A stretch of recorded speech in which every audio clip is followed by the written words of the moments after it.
Hey guys, Susan Goss here with Tangible Truth Podcast. I'm so glad you joined us again. And last week I had Brad Franklin here with us. We just loved Brad, and we were talking about one of our favorite phrases being, be curious.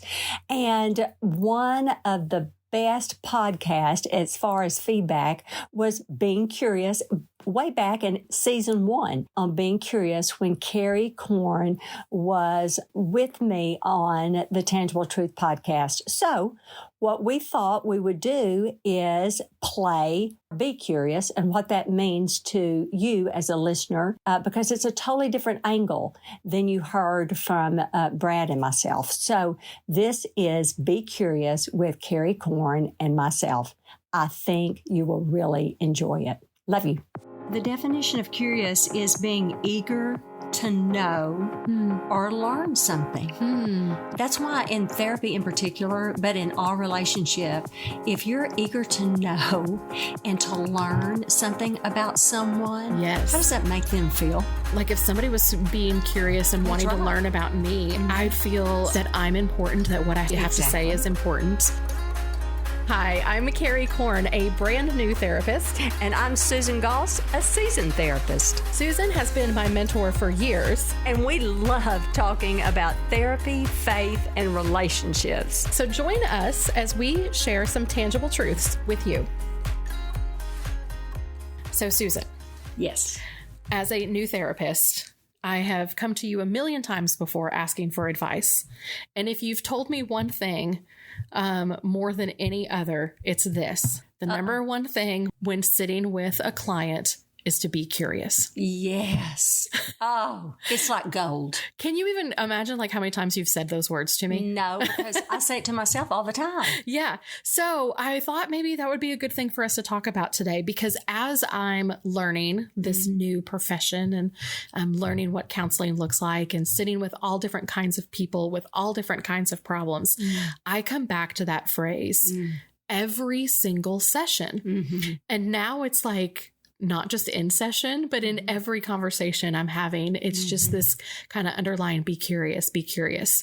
So I was wondering if you could kind of unpack for us why it's so important to be curious. Being curious. Or even what it means to be curious. Oh, yeah. Let's do that. Okay. Let's even knock it down a notch and even go with what is the definition of being curious? Okay. I'm going to start with that. I love that. I love definitions of things. So, okay. Yeah, because you're a 5 on the Enneagram. I am. That's why you like the love to learn new definition things. of curious. But the definition of curious is being eager to know or learn something. So that's why in therapy in particular, but in all relationship, if you're eager to know and to learn something about someone, yes, how does that make them feel? I would think I would feel like if somebody was being curious and wanting to learn about me, I'd feel like they're really paying attention. Yes. That I'm important, that what I have to say is important. I would feel a little bit freer opening up. Yeah. You would feel special. Right. And that's why being curious is like gold in therapy, but it's also like gold in relationship, because I'm spending more time listening to you. I'm inviting you into the conversation. I'm certainly, if I'm being curious about you and learning more about you, I'm certainly not making it about me. This is true. That is key. Yeah. And I'm even thinking, when we talk about the importance of listening is to actually hear the other person and not prepare what you're going to say next. Right. That is being curious. It is. Because if I'm really listening to you and I really want to learn about you, then my focus has to be on what you're saying. Exactly. And I genuinely want to know about you. I genuinely want to find out about you. And in order to do that, I'm going to be asking lots of questions, but in the right way. I mean, I genuinely care about you. Yeah. And, who was our model for this was Jesus. Right. He asked so many questions. As a matter of fact, somebody asked me one time, well, how many questions? You keep saying that. How many questions did Jesus ask? So I really did some research to find that out. Yeah. And I found out that Jesus himself asked 307 questions. He was asked 183, of which he only answered 3.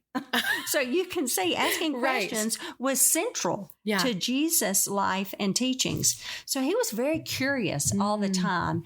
And many of his questions were very rhetorical. I mean, he Yes. already knew the answers. Right. He just wanted participation. He wanted to find out. Yeah. And he was so curious. And so that's our model, to Yeah. be curious and want participation with those that we're trying to find out answers to. And it really worked for Jesus. Right. And he told stories all the time, Yeah. was curious all the time, and met people where they were. Right. And very, very relational. And you become that way when you're curious with someone. Yeah. I'm even just thinking as you're saying that about the difference between how that feels like an invitation, Yes. being asked a question. And I know we're talking about Jesus, but I'm thinking even back, let's go all the way back to Genesis. First question. The very first question Yeah. that God asked Adam and Eve is, where are you? Where are you? And we all know God knew exactly where Adam and Eve were. But I'm just thinking, how much different would that have been if God would have come in and said, I see you hiding behind that bush over there. Get out here. Totally. Right? different. That would have completely shut them down, made them feel ashamed. But instead, God was like, where are you? Mm-hmm. And at that curiosity, that invitation to participate in a conversation, Adam was able to say, hey, we were hiding because we were ashamed, you know? And I'm like, that's such a beautiful example of being curious leads to better conversations. Totally. And it's like when someone is really angry or something and you approach them, that's exactly the same but different. Yeah. But you have a choice to go, wow, you're angry. Yeah. Or wow, you seem angry versus, Yeah. Where are you? yeah, Yeah. what's going on? What's going on with you right now? What's going Help on me with you? understand. Help me understand. Yeah. That's being curious. Right. And so it is a super relational approach. There's a difference between curious and nosy. That you is thought a about that? very good point, Susan. You know, when we're talking really practical, Yes. and we like to talk practical, Keri, so I'm going to get to the practical piece. There is a difference between being curious and nosy. Curious, you're very inquisitive, as we were just talking about. You're explorative, and almost sometimes you do get investigative, you know, at times, while nosy is very intrusive Yeah. and it's prying. You're interfering, if you will. Yeah. So It's almost like, I feel like when somebody's being nosy, it feels to me like they're gathering information to use against me. exactly. But when somebody's being curious, they're trying to understand, like, me, my That's heart, exactly right. what's really going on with me. what's really going on? You know, if I were to say, Keri, what's really going on? I am being very curious and I really genuinely want to know, Yeah. as opposed to being nosy and intrusive. Yeah. That's exactly I'm just right. thinking that might be a good question for us to ask ourselves before we start asking other people for information. Like, am I genuinely being curious here or am I just being nosy? Perfect question. And that's why I brought it up for the listeners, Yeah. you know, because in therapy, that's why I have bugged you to death with that term. Be curious. Yeah. Be curious. You find out so much because when you sit with somebody long enough, everything always makes sense. Yeah. And if you're sitting with them and trusting God, trusting the process of therapy, and trusting that in that part, trusting the process of therapy, you have to remain curious. Right. For the right reasons. You're trying to see what's behind, like as we say sometimes, you're peeling the onion. You're really Yeah. peeling the onion. But Yeah. to peel the onion, you have to remain very, very curious. And in any relationship, when you're trying to help someone or just get to know someone, just to remain curious about who they are as a person, it's a huge connector. Yeah. I love that. And Jesus did it. And there's one story I just love Okay. in particular, if I could just bring that up. And that is in Mark 10. I love it. It's Bartimaeus.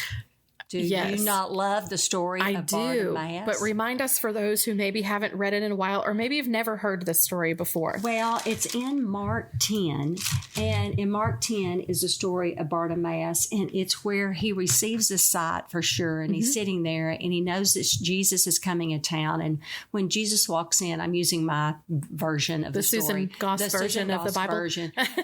True. And so, but he's coming in with his disciples, and Bartimaeus hears him and he starts calling out his name, and everybody's trying to shush Bartimaeus, like, shh, shh, and when they do, he just gets louder. Yeah. And son of David, I mean, he's calling him out. Finally, Jesus hears him and says, bring him to me. And they do. And he looks at Bartimaeus and he says, what would you have for me to do for you? I mean, he asked him. Right. A rhetorical question. Right. I mean, it's obvious what he needs. He's blind. Yeah. He cannot see. Yeah. But Jesus asked him the question anyway, what would you have me do for you? Wow. And he tells him. Yeah. And then, of course, he restores his sight. And when he does, he cannot wait to share it with anyone. And there are so many instances of Jesus' miracles which he asked beforehand. Right. What would you have me do? Yeah. I'm just even thinking about how that works relationally. Just that phrase, Yes. What would you have me do? Because how many times have you been in a situation where somebody moves into, I'm going to fix this, or I'm going to tell you what to do, or I'm going to give you advice, or just give me the nitty gritty details. And I'm just thinking, if we're sitting with someone who's really in a hard place, to ask them, what do you need from me right now? Like, what's your heart feeling? Like, what would you have me to do? Do you need advice? Do you need me to offer solutions? But instead we just jump to, well, let me tell you what to do, or yeah, let's talk trash about that person, as opposed to really getting curious about what is it that you need from me in this moment. And I love that Jesus sets that example for us. I do too. By asking Bartimaeus, what do you want from me? And I love it that Bartimaeus said, I need my sight. Yes. I need my sight. He didn't say, I need a seeing eye dog. He said, I need my sight, because it's only something that God could have done. Yeah. I love it. I love it. I love Such it. a beautiful story. It is. So he participated. And one of the things that I was thinking about that we've talked about often as well is one of the kind of caveats to being curious is to be curious without judgment, and that can be really hard, both relationally and like interpersonally, of just, so you make a decision like, okay, I really genuinely want to be curious with this person, but then maybe they say something and all of a sudden you're like, well, you shouldn't feel that way. Or, well, why are you so upset about this? And so I think part of this process of being curious is to kind of check our judgment at the door. Totally. And that's not just true for other people, but it's also true for us. Just hearing you say that, I think, and how many times do we do that to ourselves? Yes. We beat ourselves up. Yeah. We beat our own selves up. I mean, I know all the listeners, but myself. Yeah. And you've said that about yourself. And we need to give ourselves grace in this area to be curious and look in the mirror and say, I need to be curious about myself. Right. Where's this coming from? Where's my own anger coming from? Where's my own stuff coming from? Right. Yeah. And what's really underneath that, Totally. Like I can see that I'm angry and I'm being short with people right now. And then I turn inward and I'm like, I shouldn't be this mad. I shouldn't be this way.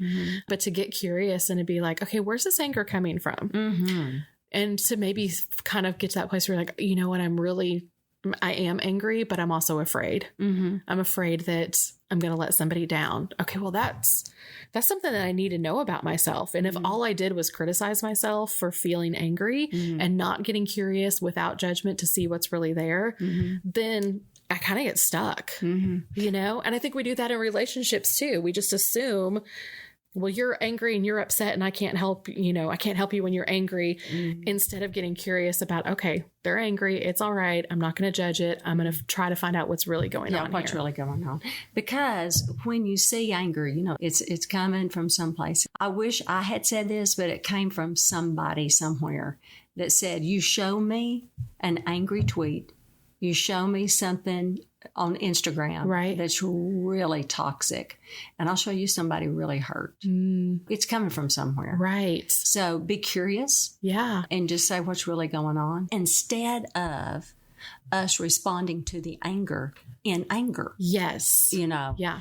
That's hard to do sometimes because we're human. That's why curiosity is such a great segue into, okay, let's calm down just a minute. Right. And let's be curious. Yes. If we could be curious to go, wait, what's really going on? Yeah. Is there something else going on? Because I'm going to choose right now not to respond to the anger piece, but to try to see, wait, where's that really coming from? Yeah. Because I would really love for somebody to do that for me. Right? Yeah, right. That sounds amazing, doesn't it? Doesn't it? Yeah. Really for someone to come and to really try to understand me and where I'm coming from and what's going on underneath the surface. Right. And I think the thing that I love about this, like, we can be curious with every single relationship. Everyone. Whether it's I need to be curious about my own behavior.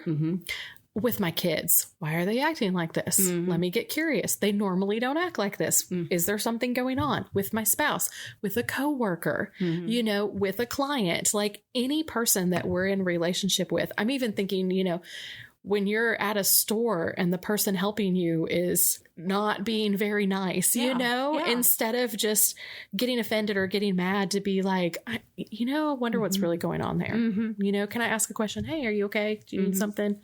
Yeah. But it really does translate to every single relationship. It really does. It really does. Even spiritually, like, oh, it does. God, what are you trying to show me here? That's exactly right. Listen, I say that. I call them mirror moments with God. I'll just be curious with God. Like, what's really going on? Yeah. With me, with him, with her, with them. And just being curious. I know we've said that word about a billion times on this podcast, but that's how important it is. Yeah. And it can really calm your spirit if you can be curious to take a moment to be curious. In any relationship, as you said, it certainly has helped us in therapy, but it also has become imperative in all relationships to be curious. And like I said, you want people to be curious with you. And it shows they care when they ask you questions. They want to learn about you. It shows they care. Absolutely.